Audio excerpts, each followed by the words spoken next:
Good evening. Welcome to South Asia Newsline. I'm Lepakshi Khurana. Here are the top stories we're tracking for you on Thursday, the 23rd of February. PM Modi outlines 3 pillars of India's Green Growth Initiative. Pakistan to cut government expenses by 15% in austerity drive. And coronavirus scare makes Indian mother house arrest self and child for 3 years.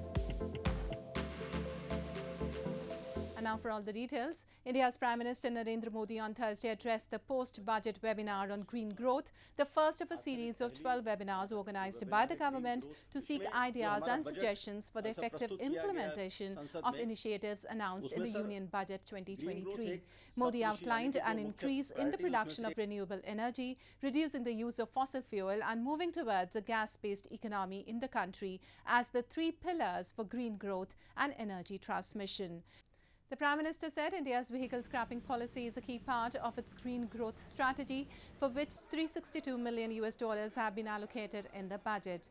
Earlier this year, India also approved an incentive plan of $2.11 billion to promote green hydrogen in a bid to cut emissions and become a major exporter in the field. Friends, Bharat renewable energy resources में जितना commanding position में होगा, उतना ही बड़ा बदलाव वो पूरे विश्व में ला सकता है। ये बजट भारत को ग्लोबल ग्रीन एनर्जी मार्केट में एक लीड प्लेयर के रूप में स्थापित करने में भी अहम भूमिका निभाएगा। इसलिए मैं आज एनर्जी वर्ल्ड से जुड़े हर स्टेक होल्डर को भारत में निवेश के लिए आमंत्रित करता हूं।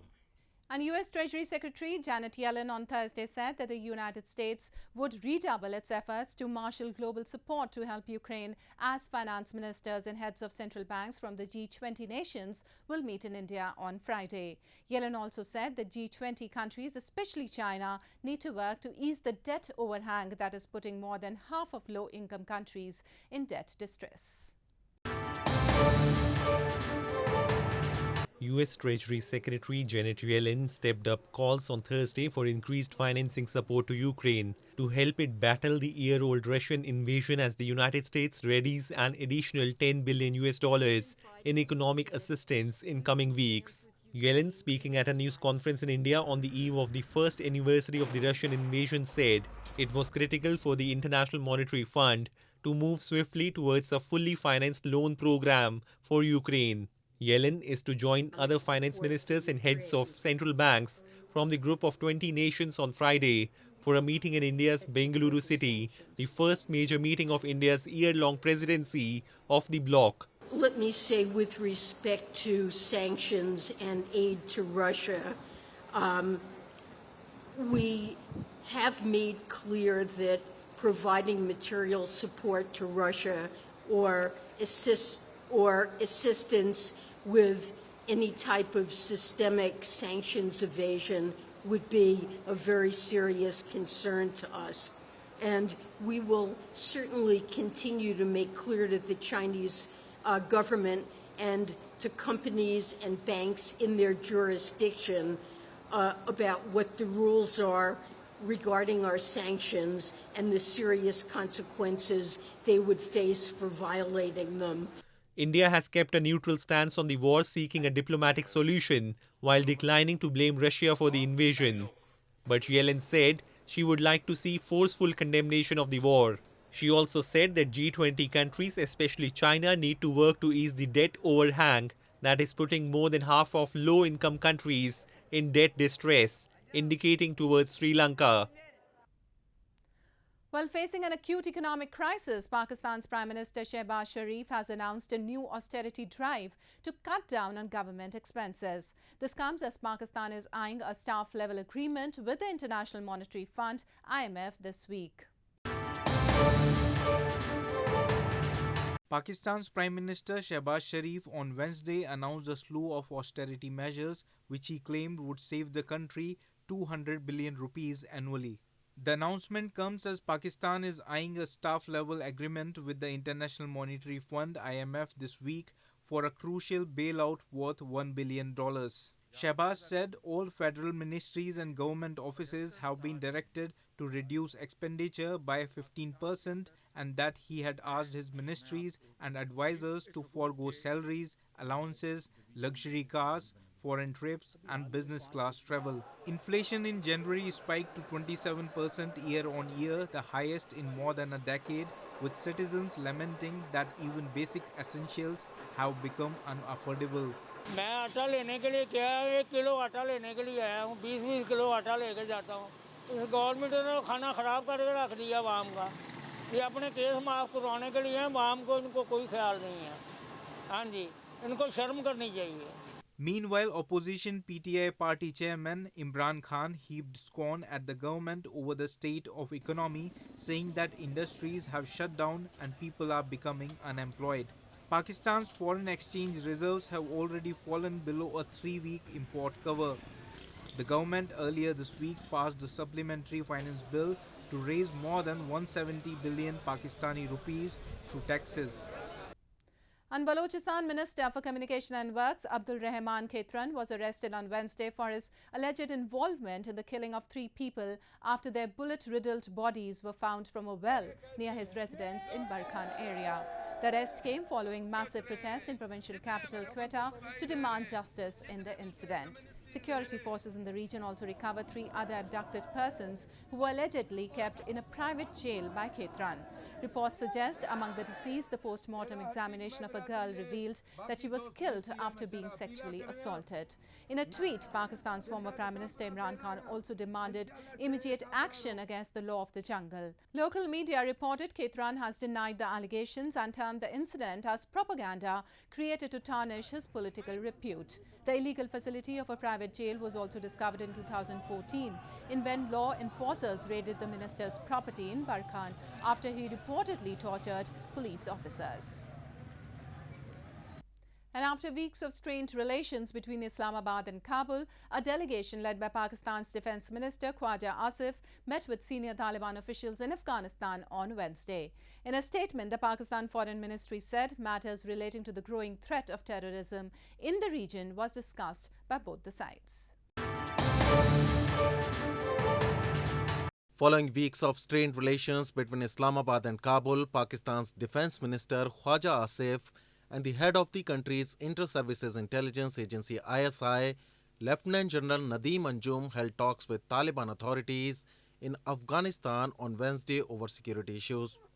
In a statement, Pakistan's Foreign Ministry said the visiting delegation met Taliban's acting Deputy Prime Minister Mullah Abdul Ghani Baradar, Acting Defence Minister Mohammad Yaqub Mujahid, Interim Interior Minister Sirajuddin Haqqani and Interim Foreign Minister Amir Khan Muttaqi.